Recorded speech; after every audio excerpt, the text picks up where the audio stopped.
Hello friends, welcome to our this new video. This is video number 8 based on topic solutions. In this video, we are going to learn the colligative properties of non-electrolyte solutions. So see, what is the meaning of word colligative?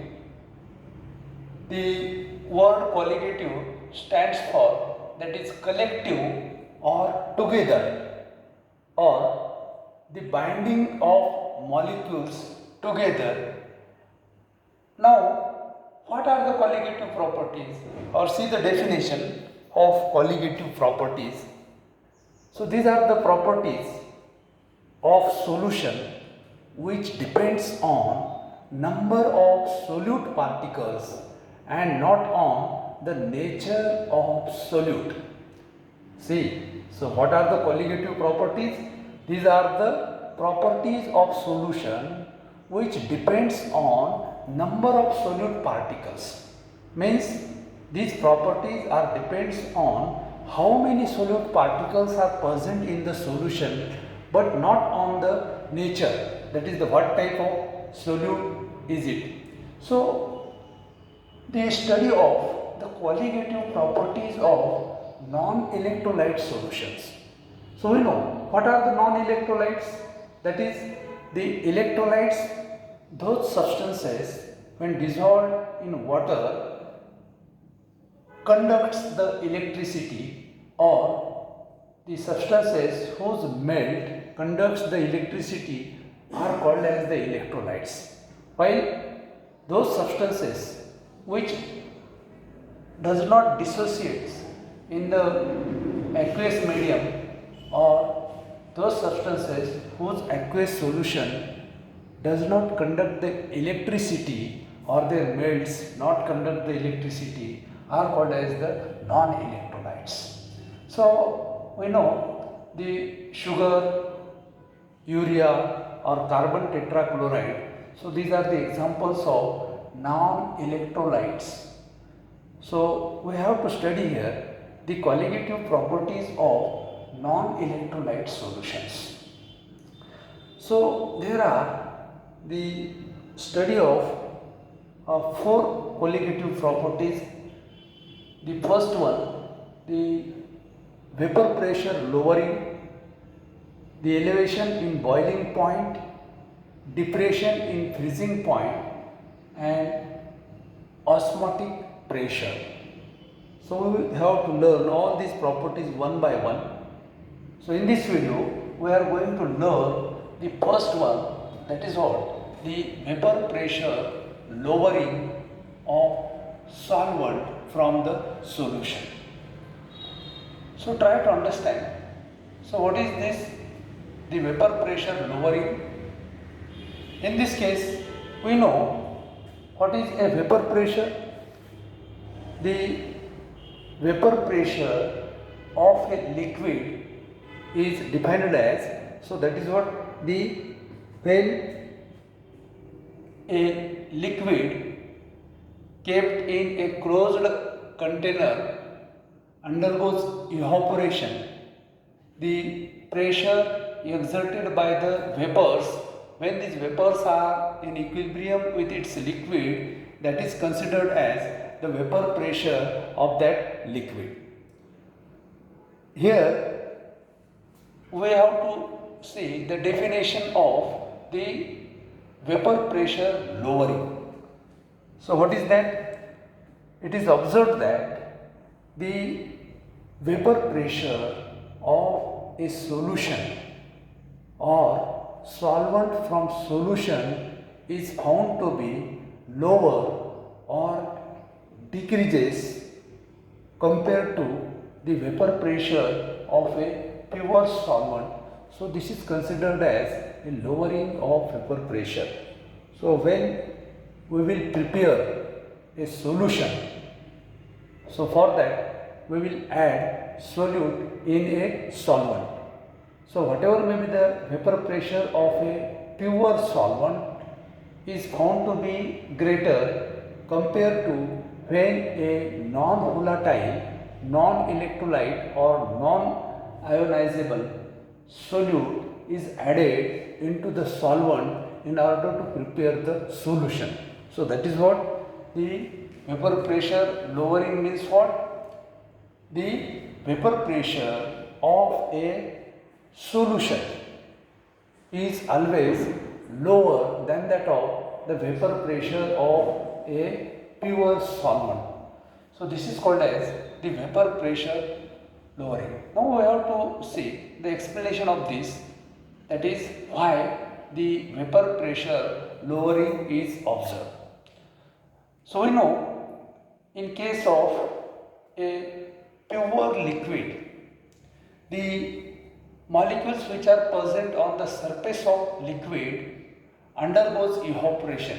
So that is what they escapes from the surface layer and passes into the surface which is available above the solution, and the pressure exerted by these vapors, when these vapors are in equilibrium with its liquid, we will call it the vapor pressure of that liquid.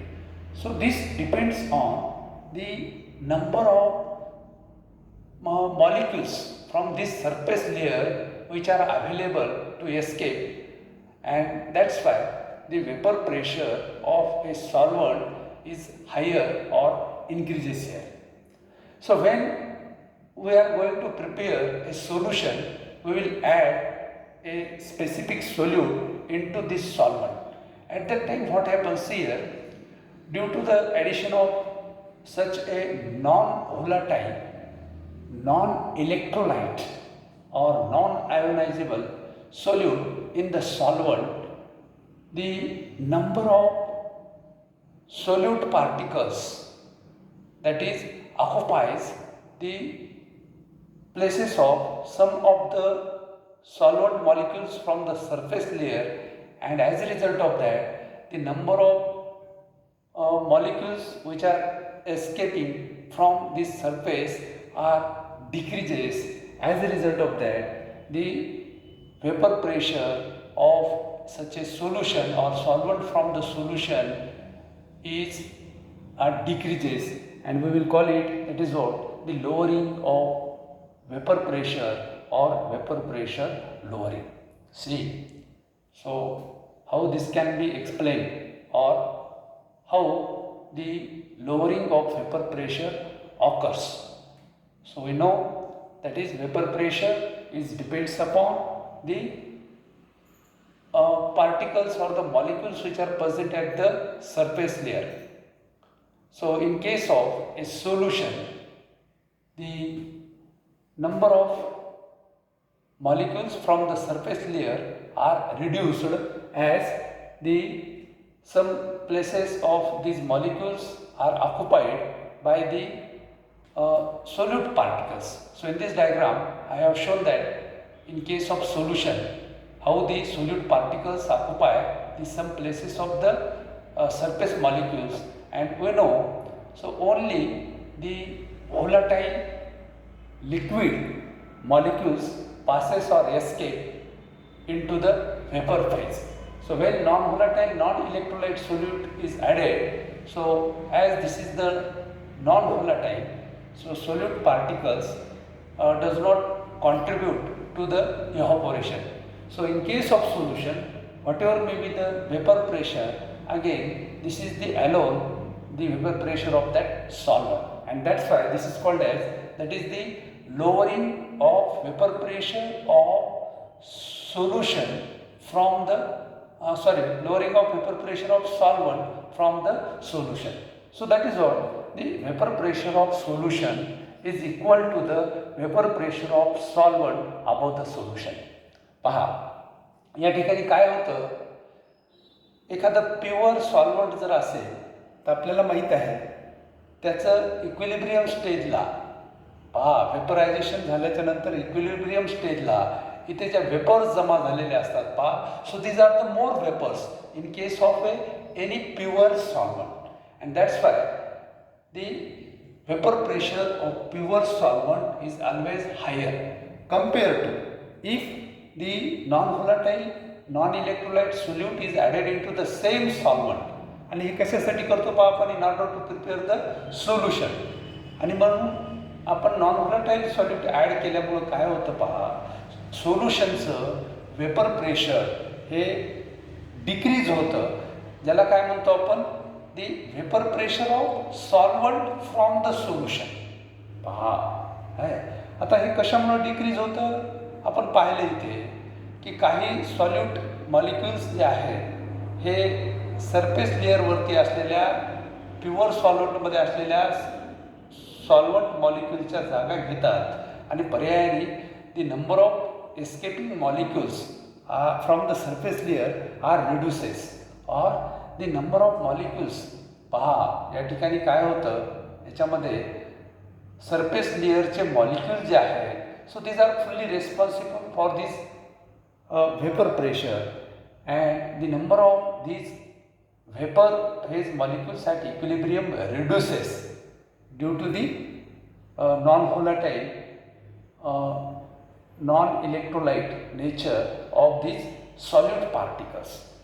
And as again the vapor pressure of this solution is also is the property of the liquid, or this is depends alone only on the particles or the molecules of the solvent. That's why this is considered as the vapour pressure of solvent from the solution. पहा सोल्युशनचं vapour pressure कमी होतं, परंतु यालाच काय म्हणतो आपण, कारण vapour pressure ही सॉल्वंटचीच property आहे. Non volatile non electrolyte solute आपण याच्यामध्ये ॲड जरी केला तर वेपर प्रेशर कमी होतं, परंतु ते सॉल्वंटचंच असतं, म्हणून याला म्हणतात lowering of vapour pressure of solvent from the solution, or the vapor pressure of solution is equal to the vapor pressure of solvent above the solution. The vapor pressure of solution, now see this is equal to what, the vapor pressure of solvent which are present in this solution. That's why the vapor pressure of solution is equal to the vapor pressure of solvent above the solution, and that's why this is considered as the lowering of vapor pressure of solvent from the solution. See, if P10, we know that for pure solvent we will represent the vapor pressure of pure solvent by P10. So if P10 is vapor pressure of pure solvent and P1 is the vapor pressure of solvent above the solution. पहा P10 आपल्याला माहिती आहे pure सॉल्वंटसाठी वापरतो आपण, तर आपण P1 is the vapour pressure of solvent from the solution, किंवा या सोल्युशनचं वेपर प्रेशर आपण म्हणालो P1. So this P1 is always lower than that of the P10, and therefore the lowering of vapor pressure is given like this, delta P, lowering of vapor pressure, which is equal to what, P10 minus P1. So that is the vapor pressure of the solution or solvent from the solution is always lower, and that's why lowering of vapor pressure is equal to what, P10 minus P1. Furthermore, in solution, number of solvent molecules at the surface area for vaporization per unit surface area are less. Why this lowering of vapor pressure of solvent from the solution is occurs? So reason is that in this case, in solution compared to solvent, in solution number of solvent molecules at the surface area for vaporization per unit surface area are less. So I have already told that the number of escaping molecules from the surface layer reduces, and that's why the rate of vaporization in case of the solution of the solvent is lower, and ultimately the vapor pressure of the solvent from the solution is found to be lower. So in this way, so this is one of the important property. So that is all, the vapor pressure lowering. Okay, so watch complete video and try to understand. Then we will study the Raoult's law for the solutions of the non-volatile electrolytes in the solvents. Okay, so we stop here. Thank you.